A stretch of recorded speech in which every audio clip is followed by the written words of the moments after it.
I don't see anybody coming down the hall, so we'll go ahead and get started. For those of you who are here, thanks for coming. For those of you online, thanks for tuning in. This is the February edition of our monthly Adaptation Community Meeting. We do this every month. USAID puts it on, Atlas hosts it at Chemonics. Seems like a good way to put that. And each month we try to get somebody who's been working on adaptation issues to share their work with an interested community. Sometimes USAID is involved in the project, sometimes it's not. Today is a case of when it's not. But we were curious about the work that we're going to hear about. If you are interested in presenting, we have a few vacant months coming up over the next 6 or 8 months. Please contact me or Haley at Chemonics, and we will see if we can slot you in. So today we are going to hear about hear from Michael Bilney, excuse me, who's a principal with Cardno. He's going to bring an MBA's perspective to risk management and physical asset management, and reducing the risks of severe weather. So I'm going to turn it over to Mick now.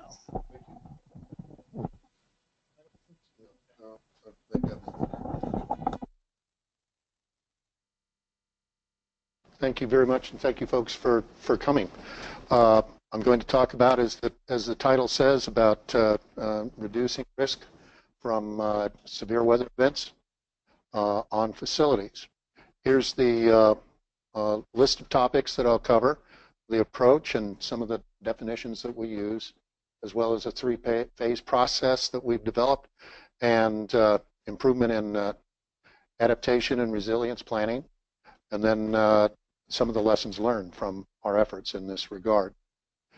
As Elton John has famously said, that all the science I don't understand, it's just my job 5 days a week, and that's how our approach is.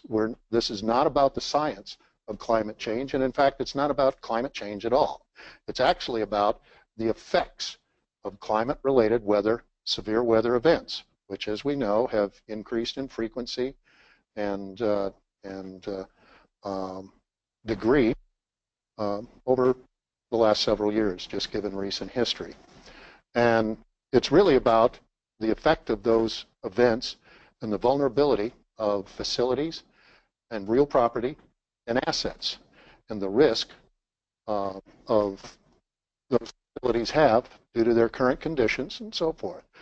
We looked at the problem as to how organizations can address or identify on an enterprise-wide basis their needs for severe weather-related assessments, and how to prioritize the potential investments that go into a facility for those. As you can imagine, any investment in the repair or the renovation of a facility, or in fact even its placement, has a variety of different variables that are involved in that decision making. And so what we try to do is to bring in those types of characteristics relevant to severe weather events on those facilities, with the goal of developing a qualitative, systematic, but scalable process that's risk-based, and it's designed to be easily communicated upward to decision makers, so that people who do make the decisions over what investments are made have good data to be able to do that, and they're able to understand how the recommendations that come to them in this regard, given the characteristics of severe weather events relevant to climate, actually come into play. And as an objective to that, we look for to develop as well as enhance existing processes so that they're defensible, they're auditable, they're repeatable, and they're transparent, so that others come along afterwards can understand how certain recommendations were arrived at, and how certain decisions were made.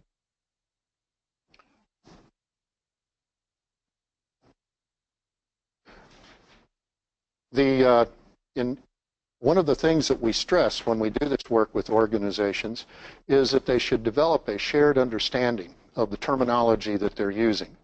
Frequently, risk means different things to different organizations. And there are a variety of other terms and definitions that come into play. And so what we try to do is to encourage organizations to, first of all, have simple definitions and be sure that they're shared. One of the advantages that they can develop, if they so choose, is to use definitions that are commonly understood in their own organization at the time. As you would, folks well know, when you work with different communities in different countries around the world, all of those communities have different understandings of similar kinds of conditions. And it's because of the definitions that they use. It needs to be easily communicated, both upward and across the organization, and it should also be translatable outside the organization, so that when a company or a government agency or a community takes a particular route towards prioritization of its investments internally, that they can then translate that outwards to the broader community. One of the things that, one of the words that has come into popular use in the last couple of years is resilience. And frequently it's used without definition. So here's what we try to identify as resilience, which is really the ability of an organization, a community, a facility, an agency to recover from a severe shock, such as something that happens when there's a storm like Sandy that came up the coast a couple of years ago, or other types of severe weather events. And there are other important terms that you see there that come into play that we talk about as we move through the process. And I won't have definitions for all of those, but the first one is really important, and that's risk. And we try to make this as simple as we possibly can, but to get the point across that risk is a combination of a variety of different concepts. There's a threat, and that's the stuff that can happen. There's vulnerability, which means that it's the degree of ease or difficulty with which that threat can affect an organization or a facility or an asset. And then there is the risk rating that comes about by combining the likelihood or the uncertainty of that bad stuff happening and the severity of the consequences of that bad stuff. In other words, how bad the bad stuff can be. Now, this is complex enough as it is laid out here on the slide, and so what we try to do is to make this as simple a process, and it is qualitative. That's the approach that we use. Even though we frequently use numbers to differentiate likelihoods and severity characteristics, it really comes down to a qualitative approach. Here you can see a simple graph determining or identifying the an asset, vulnerability, a threat, and then a mechanism to treat that risk that occurs from the likelihood and the severity of that event in order to reduce the risk. Now, in terms of our the specific approach to climate-related severe weather events, we look at a vulnerability assessment and looking at likelihood and severity as indicators of the risk. What you see there are the types of threats that exist relevant to severe weather events and some of the climate-related occurrences that are going on now. You see mean sea level rise as one of those. And really the thing about that is these kinds of events are synergistic in nature. Along with sea level rise, as it is happening, that exacerbates flooding, tidal surge, storm events, saltwater inundation into community or facility horizontal assets like water, wastewater, communication lines, energy, and so forth. And those severe weather events, such as hurricanes, typhoons, tornadoes, hail, all of those actually have synergistic approaches or issues with them, just as heat, rising heat levels, can exacerbate drought increased precipitation levels can exacerbate flooding and so forth, as well as the livability of those areas that are affected by those kinds of events. We establish the likelihood by combining those, because they are synergistic, in order to communicate severity easily, and organizations can do this differently, or they can use actually multiple kinds of severity indicators, but we use just replacement value of the asset, of the facility, as it currently is. It makes it easy to communicate the cost of investments, of changes of those kinds of conditions, upward to decision makers, as well as the folks that are in the local area. We rate risk by combining the likelihood and severity, and actually what we look for once we get to that place are natural breaks in the data. We don't have any preconceived notions about what the difference between high, medium, and low is, so we look for where the data takes us and its distribution in that regard. And then we rank according to the risk level ratings to identify those assets, those facilities, those locations that are most at risk to these severe weather events. This is an example of just a matrix that we use to identify likelihood relevant to mean sea level rise. And in this case, what we used were the simple quantitative measures of elevation and distance from water source, from a body of water. And in combination with the severity, if relevant to the cost of replacing that facility, should the severe weather event, the hurricane, the typhoon, the tornado, be sufficient to destroy it or damage it such that it needs to be repaired.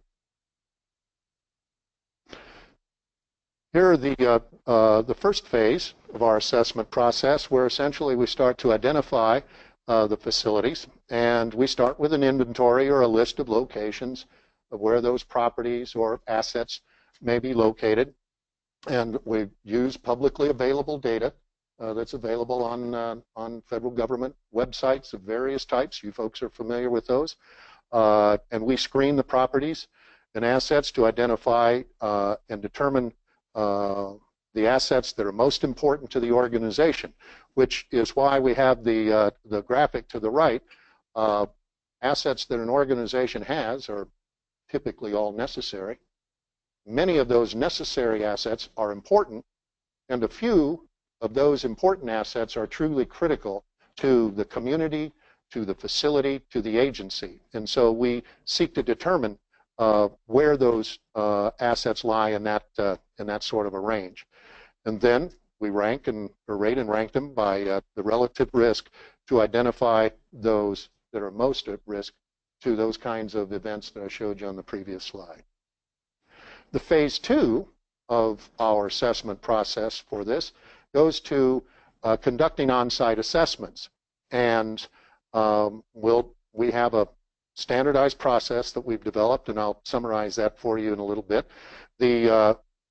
Before we start with the site assessments, we look at guiding principles we've developed, and then we look for site-specific or more local types of weather events and climate conditions that are present right at that facility, and or affect the area of the community, perhaps the state or region or province.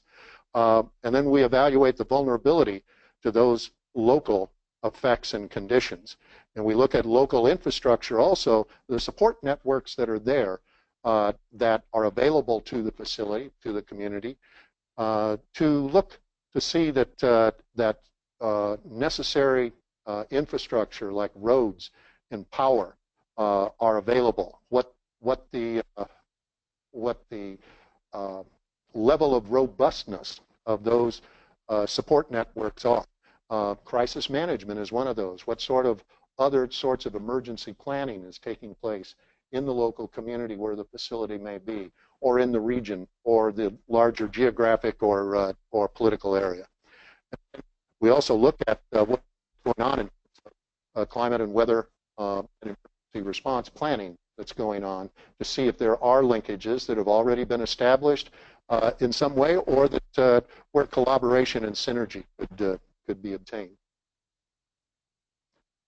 Third phase has to do with adaptation and resilience improvement plans. And that's where we go in to look at facility climate weather assessments, to look at the condition of the facility. We look for technologies to improve the robust nature of, say, if it's a building, that building envelope to withstand or improve its ability to withstand local climate conditions, whether those are wind or airborne, like in corrosive environments and so forth. And also we look to identify key equipment that facility or that asset may depend on in terms of power, water supplies, also transportation networks. The entrance and egress to the asset itself is actually very important.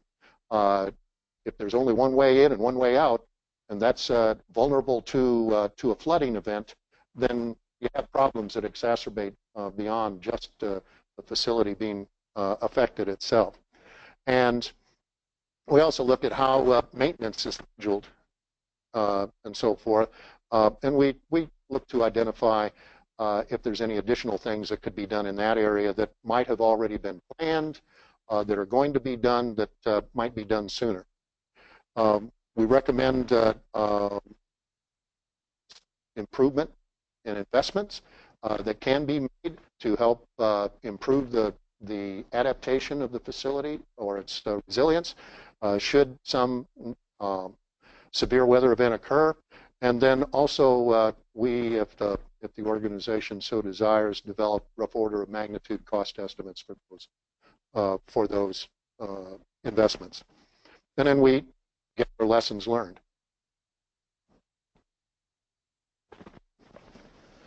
This is a summary of a few of the guiding principles that we've developed.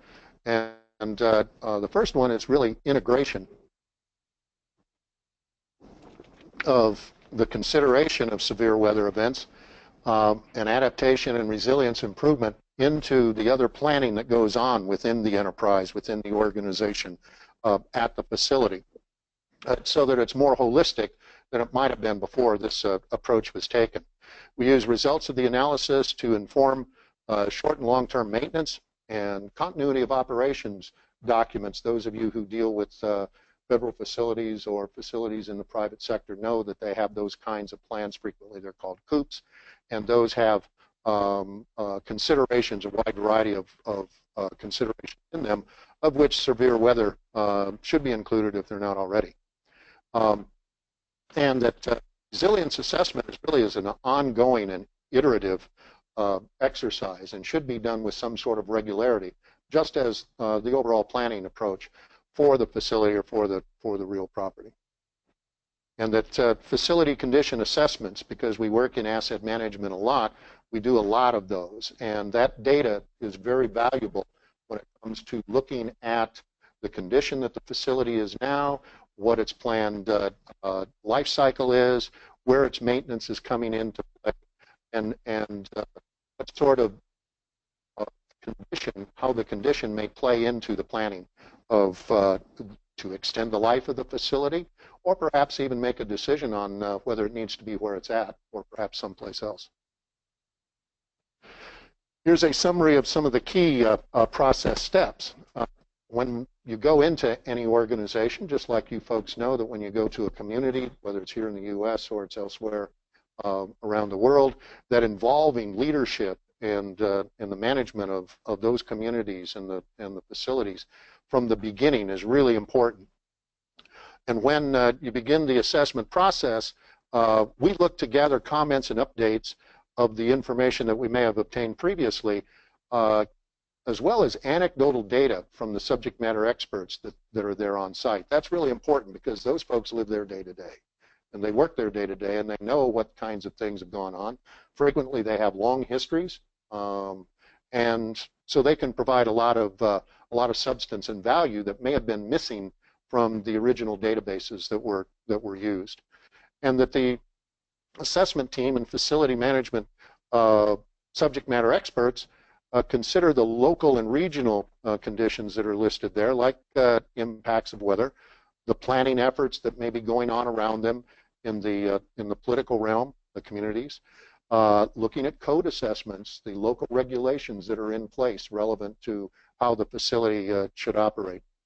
And then also to validate the background research that we've done so that we have a verification and a validation process in there.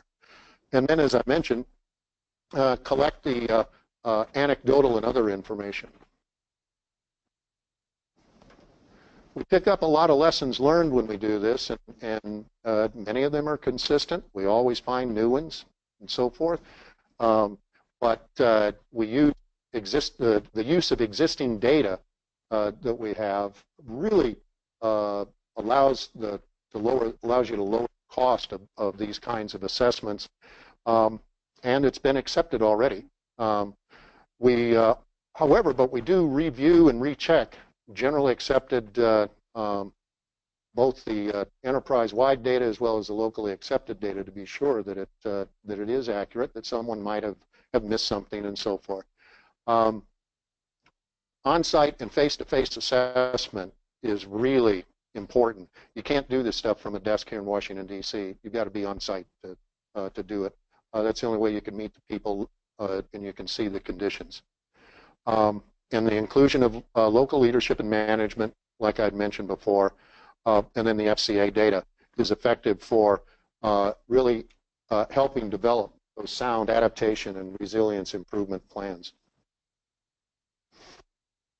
Some of the things other lessons that we've learned are that local conditions, whether it's dry, whether it's salty air, whether it's windy a lot, those really come into play in terms of the building systems, the facility characteristics, as well as the habitability. The facility configuration should be evaluated as part of those assessments. The equipment inside and outside. Obviously, you've all heard reports of severe storms, the flooding incidents, and so forth into some of the cities in the Northwest where the floodwaters inundated basements, and that was where they just happened to have their emergency generator or a fuel supply, let alone their connections, obviously, to the water systems and sewer systems. So looking for those kinds of things, as simple as that may seem, you'd be surprised what we see where folks have put stuff because they never expected anything wrong to happen. And that just the physical characteristics, not only of the facility, the building, but the surrounding area is really important. Is it landscaped truly to handle stormwater discharge in large amounts? Or is that somehow vulnerable to a severe weather event? So through this assessment process, these are the kinds of high-level themes that we believe are important and that we've seen. You have to keep the process simple. If it can't be simple, then it can't be simply described and it can't be communicated. And the more complex it is, the more problems that you'll have gaining acceptance of the outputs, the data that you generate, as well as the acceptance of decision makers in the kinds of investments or changes that you're going to recommend. And that's not easy. That takes effort. It's easy to make things complicated. It's very difficult to make them simple. So you have to pay attention to that. The common vocabulary, the shared understanding of terms, as I mentioned from the beginning, having the process, the method be defensible, auditable, repeatable, and transparent to others is really key to its success. And use the data and the analysis to drive action down into the adaptation and the resilience improvement plans. Integrate this planning, this assessment data into broader planning efforts at both the local as well as the enterprise level is really important. Doing it, developing the data doesn't do you any good if you don't make use of it elsewhere. And then use the assessment process as a learning process, because everyone will learn from this. The folks that do it, the folks that pay for it, the folks that get engaged in it, and for sure the folks who are going to be responsible for those kinds of plans and improvements and investments that you would make afterwards. And that's it.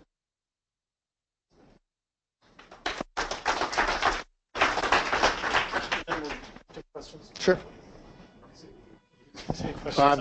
Thanks for volunteering. Thanks. Mick and I met an hour ago, maybe less. But this resonated with me because even though he was talking about physical infrastructure and assets here in the U.S., a number of the processes that he talked about align with our climate resilient development framework, where you start not with the sometimes confusing and scary climate data, but actually the questions that you're trying to answer, the resources that you're trying to protect.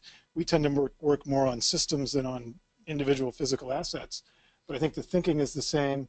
That idea of mainstreaming the work that you're doing into ongoing processes certainly resonates with the National Adaptation Planning process at the UNFCCC.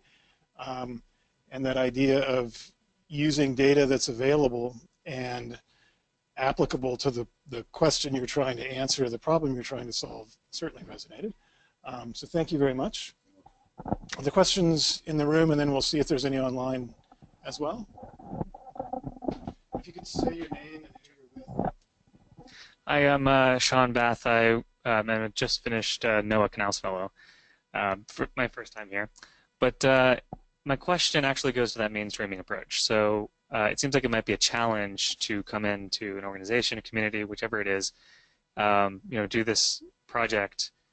Maybe you can show them the way on integrating with the rest of plans, but how do you really get them to the point where they're doing that on a regular basis? It's we leave it behind. Leave it with them, and they know the process. They have it to reference. They can always contact us to follow up if they need that. But we try to teach them as we go along. Part of that DART method, basically. Yes. Thank you. Hi, my name is Winnie Kwana. I'm with DHS Office of Infrastructure Protection. And actually, we're also looking at similar ways to address security and resilience for critical infrastructure assets, network systems. I also have a hazard mitigation planning background, so there are processes that communities as a whole, whether it's state, regional, city, very specific local municipal districts can do to go through a risk assessment of what hazards or threats that they face, and going through their assets, etc. It is an asset management process to identify what's vulnerable and then what potential solutions there are. One of the issues is basically education, and how do you everything is a bottom line. Are there any ways in which you've shown if this is the value of your asset, and there are going to be threats or risks, etc. that happens, this is what it's going to cost if you don't do resilience versus what it will cost you in the end if you do resilience, kind of that return on investment. And I think that's kind of the largest nut to crack in working with communities or private owners, etc. I was just wondering if you had any lessons learned from that or any kind of hard data. What we've seen, first of all, you mentioned the threat and vulnerability assessments, and this is all part of it. When we do the threat and vulnerability assessment related to asset management specifically, we take as holistic approaches as we can that the organization wants us to take, and so we integrate it as much, both the environmental types of effects as well as those that might be accidental or deliberate in nature.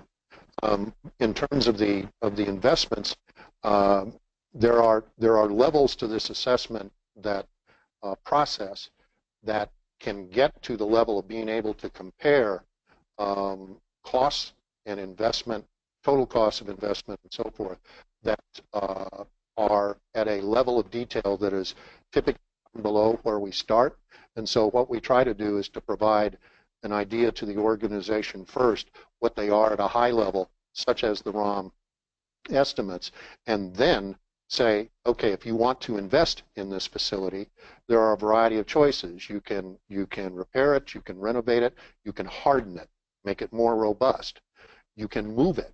Or when it comes time to do that work, you can look at, what if I go and I build on a greenfield property someplace else, or I lease another federal facility elsewhere. We try to show we try to make a comparison of those different types of investments and show them to them so that they can pick the best alternative that they can. That's a approach that we take.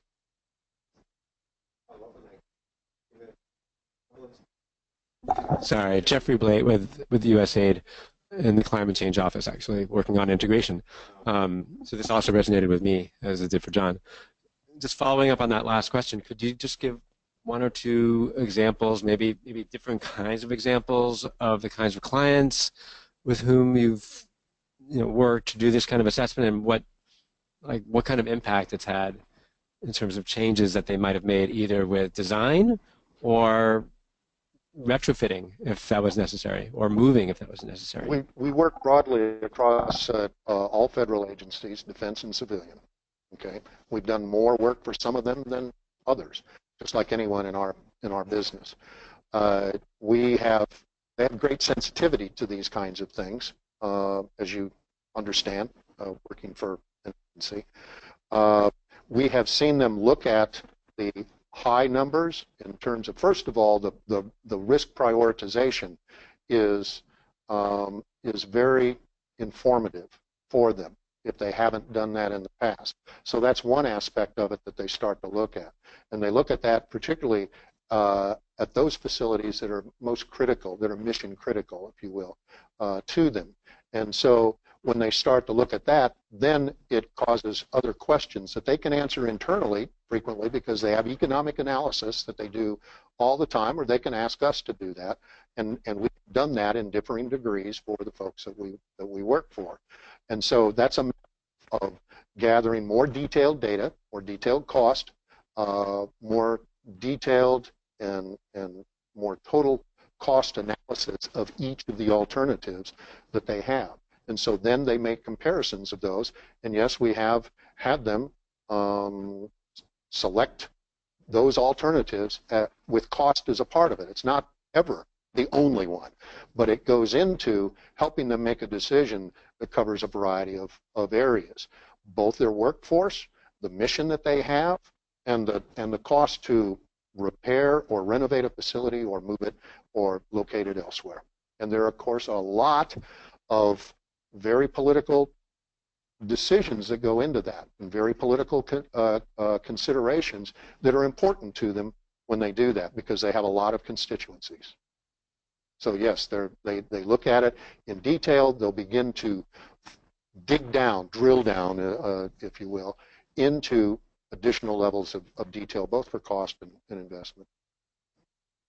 If I may, one of my first projects at AID a long time ago was looking at vulnerability to a variety of flooding risks in a city in Honduras.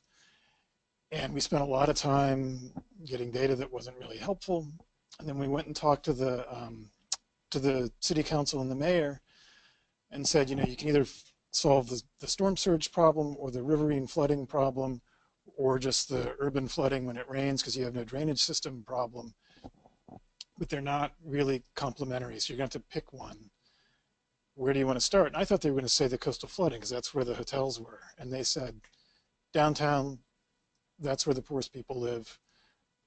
We got to protect them first. So it wasn't an economic question at all. It was the people downtown are Honduran, the people on the coast are tourists. We got to protect our own. And that also kind of surprised me. But it was like a 1-minute discussion among the city council with no economic analysis at all. Experience in Bangkok was the opposite.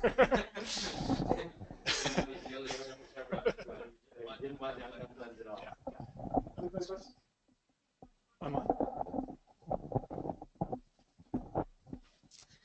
All right, this is from online. Nick Steinberg. Two-part question. First, what time periods do you assess? And then second, how do you deal with tail end events?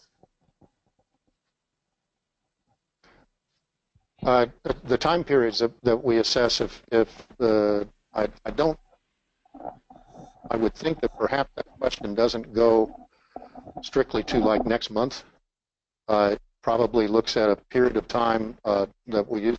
Typically, when you look at the publicly available data sets on the websites around the country, you'll see that they're looking out 50 to 80 years, and we use data from that. And so in terms of the projection, like everybody knows that sea level rise has projections out for long periods of time. Severe weather events like tornadoes, those historical trends are available. Those cover every year. So the answer is, I think, if I understand that right, that it's 50 to 80 years in terms of what was available on the websites at the time that we did the latest work. And then the tail end events, I'm not exactly sure what that refers to. Okay.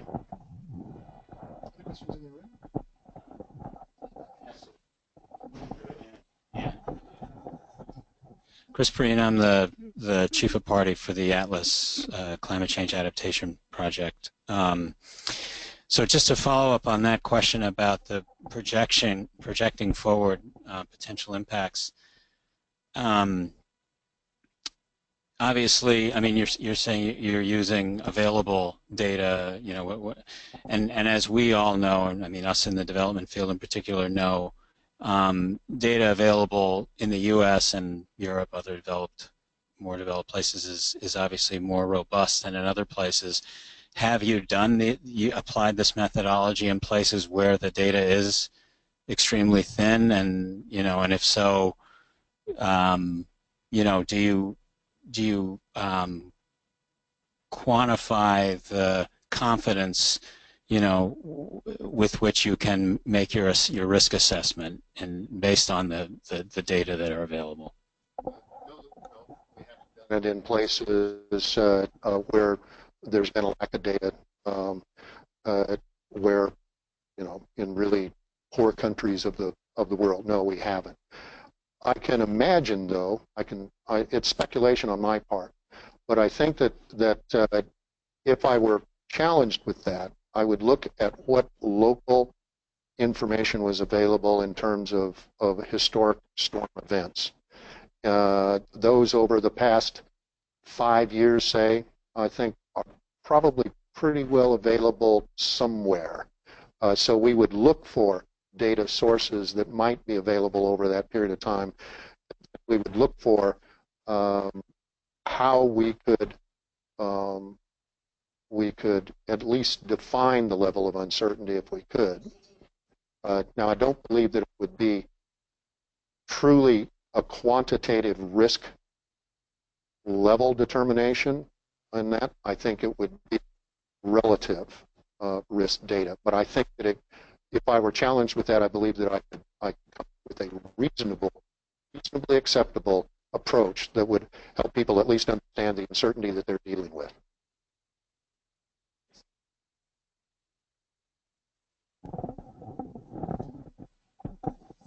Hi, my name is Melissa Lloyd. I was really interested in your point about egress, and I think it's often a undervalued point. I was reminded of a friend that had to work at a hospital in Sandy and carry patients down because the generators were in the basement because they built the room so more patients could have views. And I'm curious of your experience and thoughts about getting organizations to kind of get out of their own head at the beginning of this process to really assess what they don't even know that they don't know yet. We use a lot of pictures. We take pictures when we find something, and because we do a lot of this in a lot of different conditions, a lot of different organizations, being able to make the graphical representation of what sort of condition there is right now, and we can say that we have seen this elsewhere in our work for others. And here's the kind of problem, just like the example that you gave. We usually have very little difficulty in being able to describe the vulnerability that they have to a particular threat. And of course, Sandy was, stormwater surge, tidal surge, flooding, and so forth. So we do it through communication, graphic communication, and description of our experiences.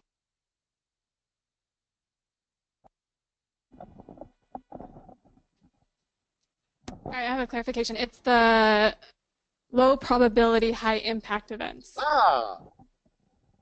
One of my favorite topics. It is, and it's something that that we point out, which is, if you notice, the little quote from, it's probably a, Aristotle hadn't been around for a while, so I don't know sure that everybody has this.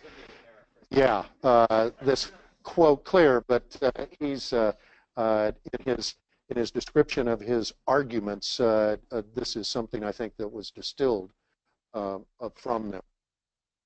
And what he's saying in terms of or what he supposedly has said in terms of what is improbable is probable, we caution strongly when we look at the matrix and we look at facilities that even though they fall into a category of a low level of likelihood of something happening, but that the severity is extremely high if it does, that's a particular category that we focus on. No, it doesn't reach the level of those facilities, properties, assets that are mission critical, that are high severity, high likelihood, but they need to be watched. So it's a particular category that we put into the planning process that says, here you have a asset or you have several assets that fall into this category. Even though the likelihood is very or relatively small, the severity can be catastrophic. And we have many examples of that. An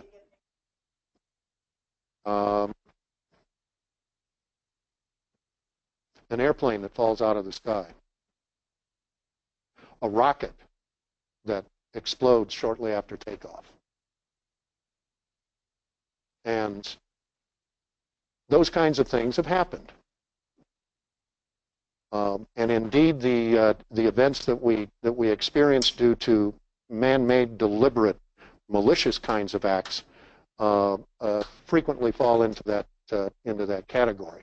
Another one, just recently in the news, is the dam out in California, where it filled the water, the spillway that had not been used or tested. It may have been, I don't know how degree it was tested, but what I heard was that it had not been tested in 40 years.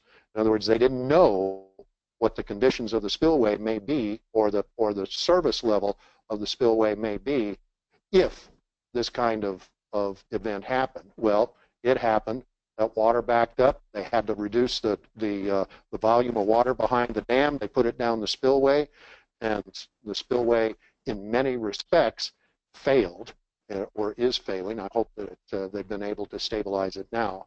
But that is an example of a high severity, low likelihood event, and particularly, people tend to live year to year, and when they experience the drought, there wasn't any really reason for them to worry about, high volumes of water back behind a dam, and so they became complacent and they didn't think about it. So that is an example. What we say is you need to identify these particular types of risk categories for those particular assets, and you do need to have some sort of a special monitoring. You may not have an action plan in place to deal with them every day like you may something else, but at least to revisit them and monitor them and pay attention to them in some degree.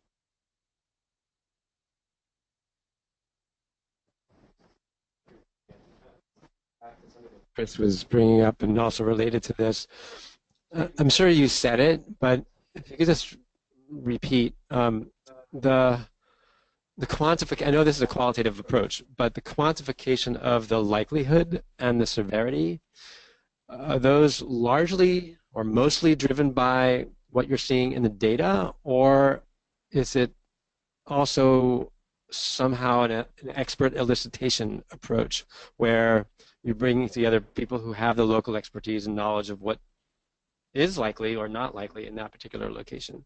Well, the severity that you saw, the example that I gave related to a current replacement value, is purely quantitative, and that's a record. As it is with federal agencies, for example, they have a database that tells them what the current replacement value is, typically of the assets, the facilities that they have. So that's available, and that's why we use that, because it's easily understandable. It's available to them. It's not something that they want us to go develop. So that is that we used because it's easily understood, easily available, easily communicated. The likelihood is really a combination of the frequency, the historical trends that we see in the data, and where we see the breaks are when we use the scoring mechanism that purely is really what you saw up there. A combination of, we use a 5x5 matrix frequently, that is frequently used by many federal agencies, from DOD on into the civilian agencies, and so it's purely a calculation of that, and we try to make the breaks in the data discriminatory, meaning visible, as opposed to sorry, I'm getting over a case of bronchitis here. As opposed to them just being the different. Thank you very much. She's bringing me water for those folks at home. The part of why we try to make the differences in the scoring mechanism show variation is because it's frequently hard to tell the difference between a 3 and a 4. And that's one of the problems that usually occurs when you have too simple a method to use to make those discriminations, or a 2 or 3. And then to have people say, well, I think that should be a 4 rather than a 3. So we really use we try to develop the mathematical formulation that helps us discriminate, so that the breaks in the data do show up on the likelihood side. You would have some confidence to that? How is confidence? Statistically, no. Statistically, no. But what we do show is, this is part of why we try to make this as simple as possible, but we make that overt. We're not trying to obfuscate anything. We're trying to make it clear. So we describe the vulnerability that represents. You have to be able to. People make decisions. Numbers don't make decisions. Variations in data don't make decisions. People look at that. So what we try to do is to help them understand that, yes, there is some uncertainty when they look at that in terms of likelihood, and when they look at it in terms of combination with severity, but we try to make that understood in the beginning. It's why I point out that our method is qualitative from the beginning, as opposed to what some people do frequently is because they're using numbers to represent different levels, they're claiming that that's quantitative, and it's not.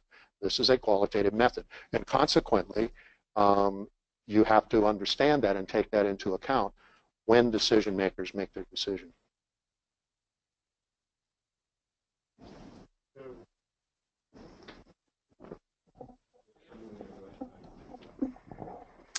Hi, thanks for your very informative and interesting presentation. My name is Olga Chisikova. I'm sort of representing myself at this point. I am curious to know, what is the percentage of your clients that act upon your recommendations and the results of the studies and implement changes after you've gone and done the assessments? And then also another question, maybe a ballpark, maybe you have the data in the back of your mind, but what is the percentage for the U.S. Of the vulnerability and of the facilities and entities that have yet to conduct these sorts of climate risk assessments? What are the states doing on a policy level, a regulatory level, to implement any sort of regulatory requirements to implement this, if any at all? And how, if you know, whether that compares to Europe, for example, or what country is a benchmark? Is it the Netherlands that is below sea level? And so my question is sort of broad, like how much is there to be done in the U.S. level, on state level, on federal and state level, and then county, I guess, and regional level? Thanks. Well, to take your first question first, ideally, in a perfect world, I'd like to say they all act on it and they use it every day after that. And then they ask me to come back and help them communicate it and improve it and refine it and so forth. Now that's in a perfect world, but the organizations that I've worked with over the years, the group of folks that I work with, which are many. It's not just me that did this work. There are many people that were involved in this. Many people. I think that they do take it to heart. Now, all organizations have their own priorities. They have their own internal processes, and so they act on it differently. I'll just say that. But the folks that I've seen that we work with on this, just as in broadly based asset management, really take it to heart, and they make choices based on the data. So, in terms of your second question, I can't answer that. I don't know what level of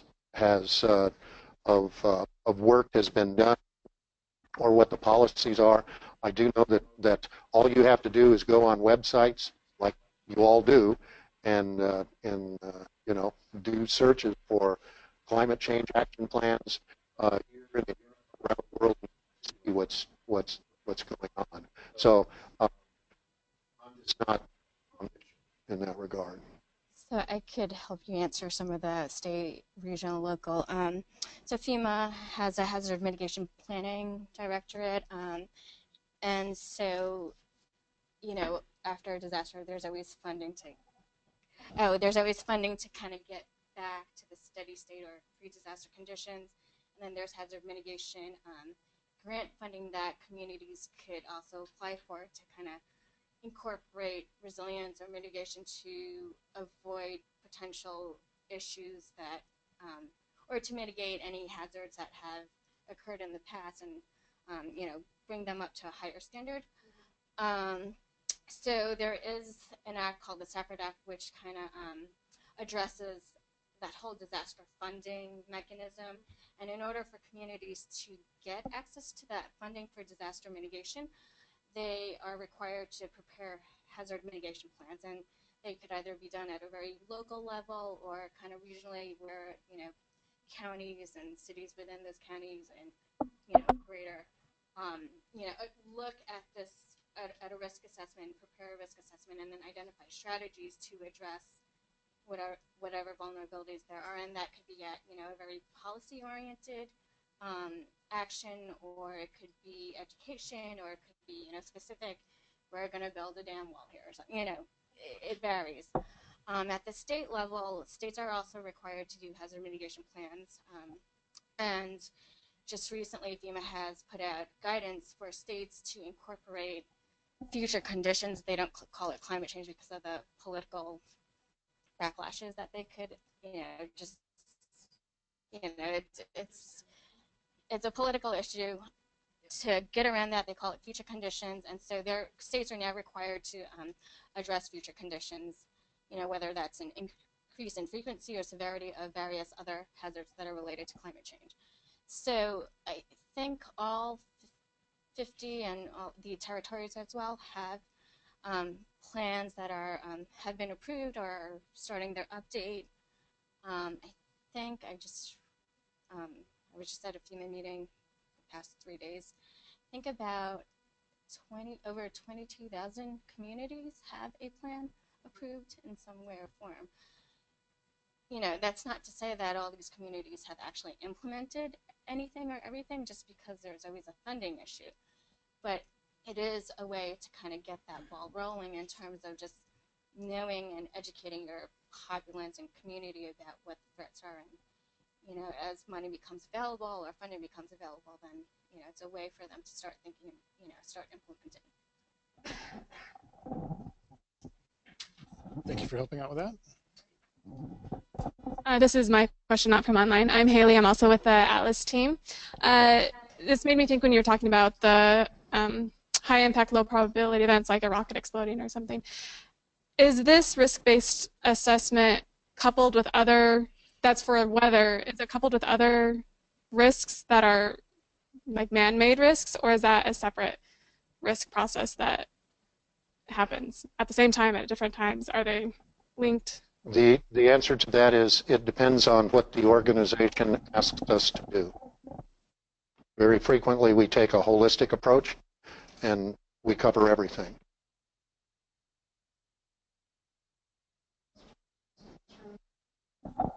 Actually, I have one. Does it complicate things working with your government clients if GSA is the landlord for a lot of federal agencies, or do you just work with them? Not particularly. It really goes to what the mission of the facility is. Naturally, its ownership or its lease characteristic enters into the equation, like if there's a decision to move or not. But in the business case analysis approach, that's dealt with. Sean Bath again. This is going back a little bit, but you mentioned that ranking facility assets by critical, important, necessary. Do you have like a standard rubric that you use for that, or is it always the perspective of the client? It varies. As you all know that deal with GSA has a method that they use to determine mission dependent. The organization can ask us to do something different. And when in the asset management world, it's very frequent that we look at criticality of assets and which ones we see as most critical, and then compare that to so it's a dialogue that takes place. That is the possibility that could be done.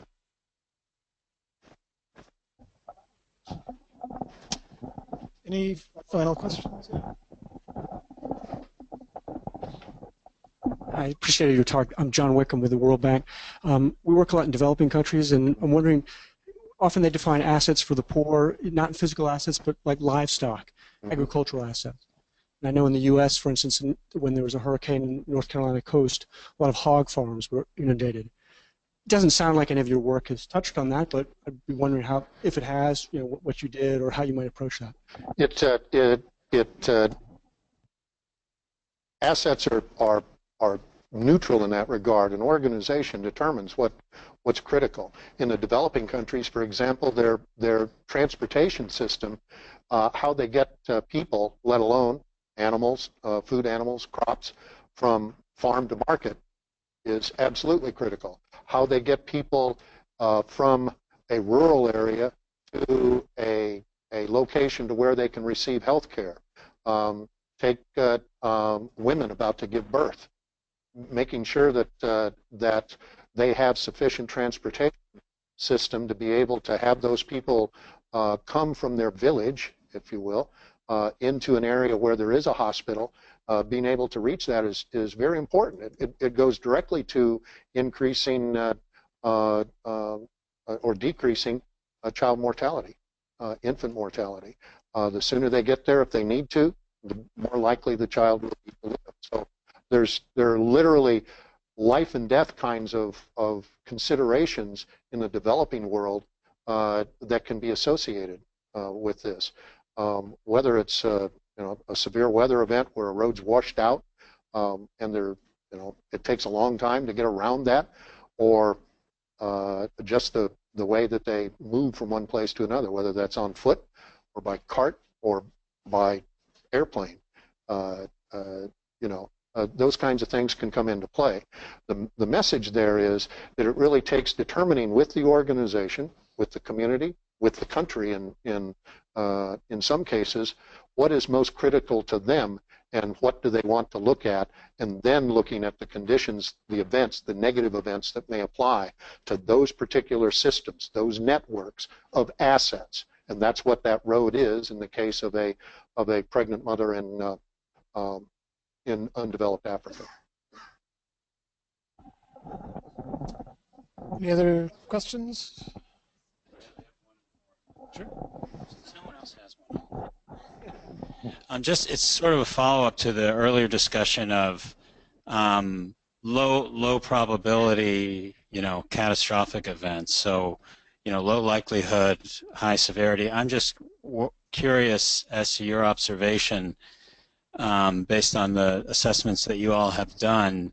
If the overall kind of risk classification, recognizing that it's a qualitative methodology, is the same. Like for one facility, the likelihood is medium, and the the severity is medium versus low likelihood, high severity. If you note any difference in the way that clients react to those.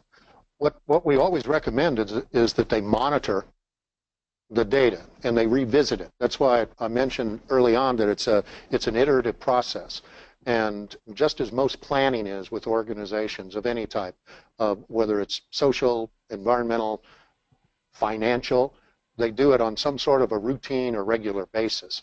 And it's the same thing with this. It should be revisited at some point of regularity. I'd like to say every year, at least, to take a look back to see what may have happened, how their action plans succeeded or failed, and what sort of risk variation there might have been. Has something increased due to a severe weather event that perhaps was at the median level before, but now because of some sort of another event of greater frequency, greater severity, that may rise up to a new level of priority. So it should be iterative and it should be monitored over time.